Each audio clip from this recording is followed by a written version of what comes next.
Adapun Yusuf telah dibawa ke Mesir, dan Potifar, seorang Mesir, pegawai istana Fir'aun, kepala pengawal raja, membeli dia dari tangan orang Ismail yang telah membawa dia ke situ. Tetapi Tuhan menyertai Yusuf, sehingga ia menjadi seorang yang selalu berhasil dalam pekerjaannya. Maka tinggallah ia di rumah tuannya, orang Mesir itu.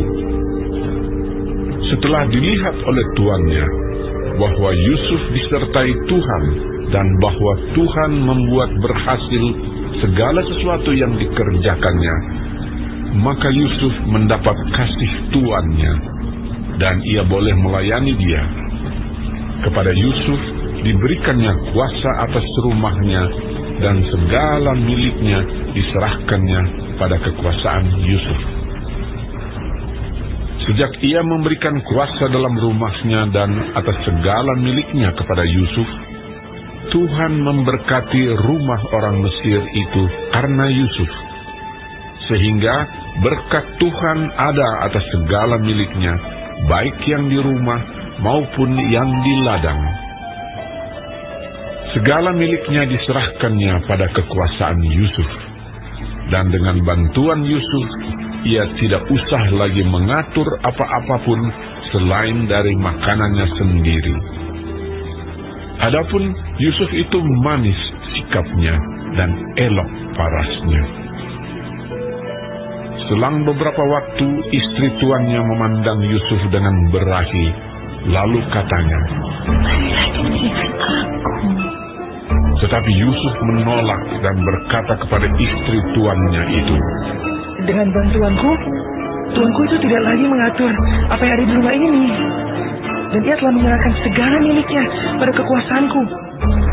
Bahkan di rumah ini, ia tidak lebih besar kuasanya daripadaku. Dan tiada yang tidak diserahkannya kepadaku selain daripada engkau, sebab engkau istrinya. Bagaimana mungkin aku melakukan kejahatan yang besar ini dan berbuat dosa terhadap Allah?"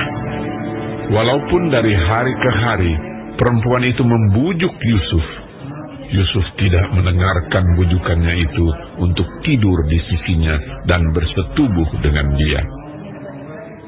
Pada suatu hari, masuklah Yusuf ke dalam rumah untuk melakukan pekerjaannya. Sedang dari seisi rumah itu, seorang pun tidak ada di rumah. Lalu perempuan itu memegang baju Yusuf sambil berkata, "Marilah tidur dengan aku." Tetapi Yusuf meninggalkan bajunya di tangan perempuan itu dan lari keluar. Ketika dilihat perempuan itu bahwa Yusuf meninggalkan bajunya dalam tangannya dan telah lari keluar, dipanggilnyalah seisi rumah itu, lalu katanya kepada mereka, "Lihat, dibawanya kemari seorang Ibrani, supaya orang ini dapat mempermainkan kita. Orang ini mendekati aku untuk tidur dengan aku. Tapi aku berteriak-teriak dengan suara keras.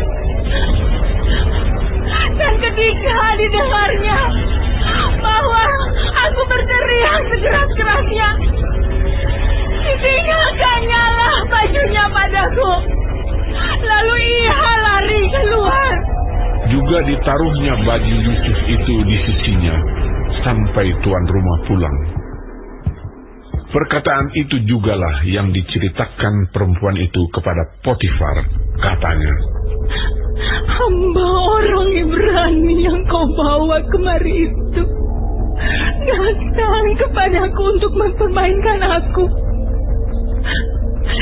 Tetapi ketika aku berteriak sekeras-kerasnya, ditinggalkannya bajunya padaku. Lalu ia lari keluar." baru saja didengar oleh tuannya perkataan yang diceritakan istrinya kepadanya. "Begitulah aku diperlakukan oleh hambamu itu." Maka bangkitlah amarahnya.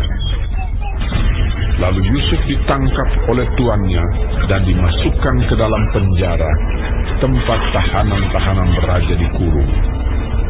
Demikianlah Yusuf dipenjarakan di sana.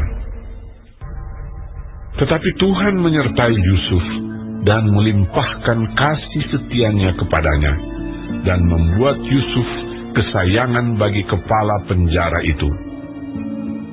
Sebab itu kepala penjara mempercayakan semua tahanan dalam penjara itu kepada Yusuf, dan segala pekerjaan yang harus dilakukan di situ dialah yang mengurusnya.